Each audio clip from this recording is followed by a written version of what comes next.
Hey, so yeah, I got a haircut. Today's video, I'm basically just kind of talking about the music I've been listening to outside of the reviews over the year so far. I'm not reviewing any of these, by the way. I'm just kind of talking about them. So the first album, I guess, is Parannoul's To See the Next Part of the Dream. Yeah, this is his most famous album. It's his second album he released, and it's the one that got popular and everything. Has the iconic album cover. I think the album cover is really, really clean. I would like a CD of it.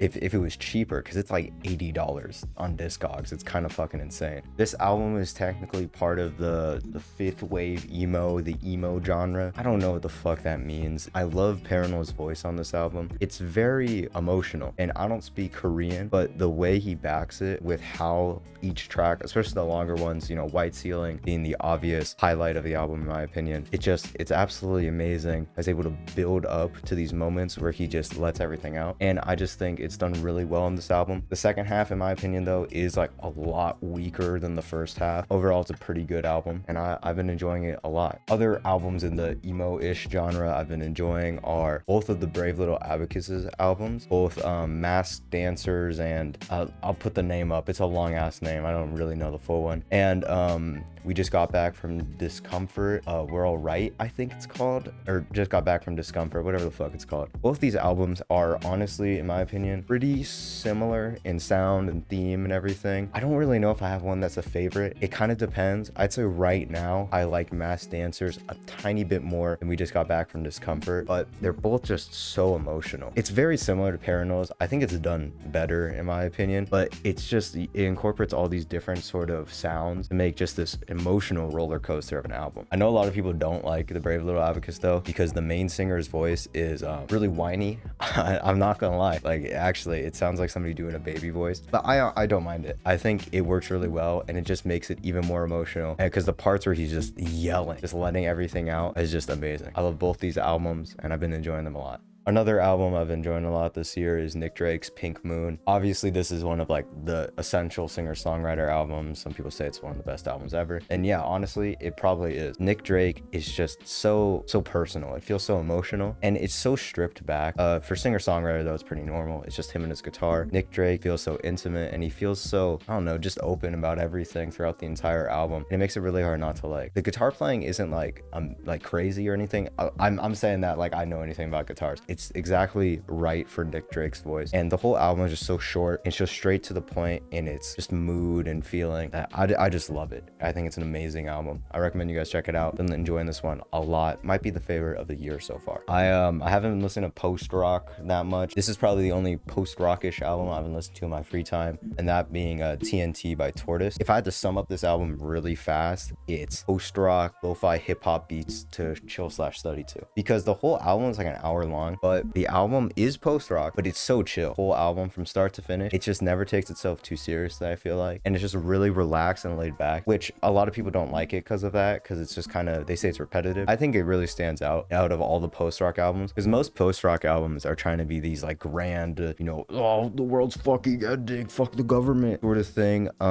when this one just feels so different. It feels so chilled and laid back, and it really feels unique in terms of post-rock. Yeah, and each track is pretty similar. It carries this really chill atmosphere the entire time, but I feel like each track tries new stuff just enough where it doesn't get boring throughout. Definitely not like a crazy album. Recommend you guys check it out if you're just looking for some interesting background music, and yeah, it's just a great album. Speaking of lo-fi hip-hop, I've been listening to a lot of lo-fi. I'm gonna be real, I don't listen to lo-fi albums. I listen to lo-fi mixes on YouTube. Now, the best ones by far in my opinion over my years, you know, fucking certified lo-fi hip-hop mixes expert, is definitely the ones by 130 Mood. Unfortunately though, about 4 years ago, I want to say, I was listening to 130 Mood a lot, and then I log on to my computer one night, go on YouTube, search 130 Mood, and when I get to her channel, I get the words, "This channel does not have any videos." Bro, I was devastated. That was my 9/11. That shit was fucking devastating, bro. I sat there in awe, because those lo-fi mixes were god tier. They were very well curated. I don't know, they just were far and away better than any other ones that I ever listened to. And then anyways, flash forward like half a year or a year later, 130 130 Mood put some of the videos back up online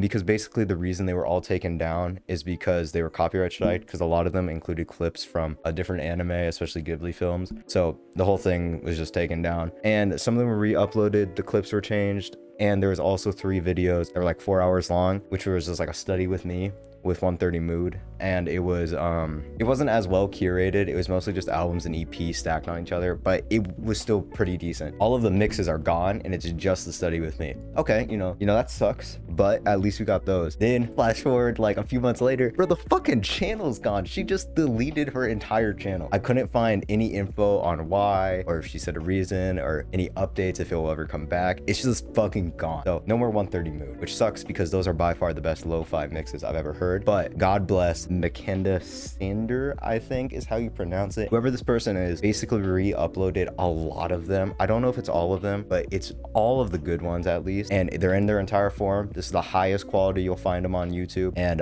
yeah, I'll leave a link below. I've been listening to those all the time. It's just so chill, and it's curated so well for each mix. It's kind of hard not to like. Besides 130 Mood and the re-uploads, definitely Normandy Beach Party, I think it's called. He has a lo-fi mixes he's made where they're called upbeat lo-fi. I mean, it doesn't really matter. It just feels like summer in my opinion when I listen to them. So I'll leave a link to my favorites. With the 130 Mood re-uploads, my favorite mix is definitely I think it's like Hours Feels Like Minutes When I'm With You, or some stupid shit like that. You know how lo-fi mixes name their titles. And I'll also link the Beach Normandy channel below because both of those are fire. I've been listening to them non-stop basically, especially since I have a lot of fucking homework. So yeah. And the last thing I'd like to talk about is none other than Drain Gang, bitch. You already fucking know who it is. Truth be told, basically I was shown Drain Gang, I think in the beginning of the pandemic, by somebody I know. They sent me the video for Obedient. I listened to like the first half of it. I was like, this shit sucks. Flash forward to now, I've basically been listening to E by Echo 2K non-stop, man. This album is amazing. It's so short and to the point, but Echo 2K's singing is beautiful, and I love how deep you can dig into the album. In my opinion, I think it's thematically speaking, like idea behind the album, it's super similar to Atrocity Exhibition by Danny Brown, and it might do it better, you know, in my opinion.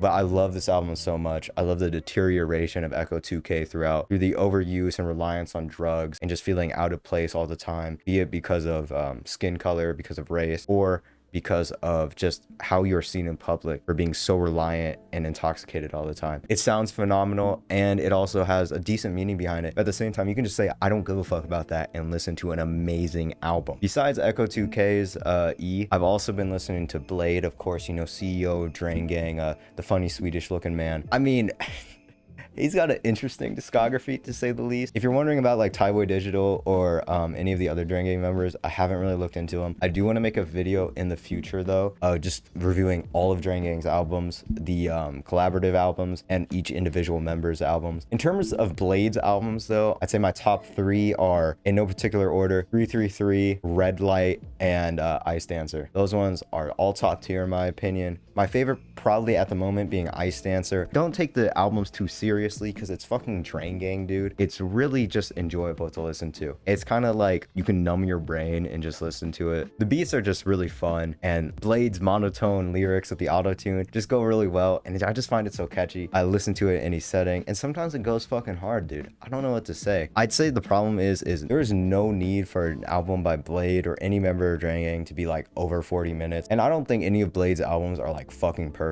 Even the ones I mentioned definitely have some duds in the track list, but ICEDANCER is probably my favorite because I think it's the most consistent, even though it does have problems. Oh shit, I forgot about Crest. Crest is also really good. Of course it's good because your boy Echo 2K is on it. Crest is the collaborative album between Bladee and Echo 2K, and Crest is really good. I'm not really going to go into that much, but I love all the tracks on it. It feels lighthearted, it feels upbeat, and it's just something to nod your head to, and I absolutely love that album as well. I hope you guys enjoyed this video. It's definitely a bit different than what I usually do, more laid back. Tell me what albums you've liked so far this year in the comments below, and let me know what you think of these albums. Anyways, thank you for watching, and have a good day.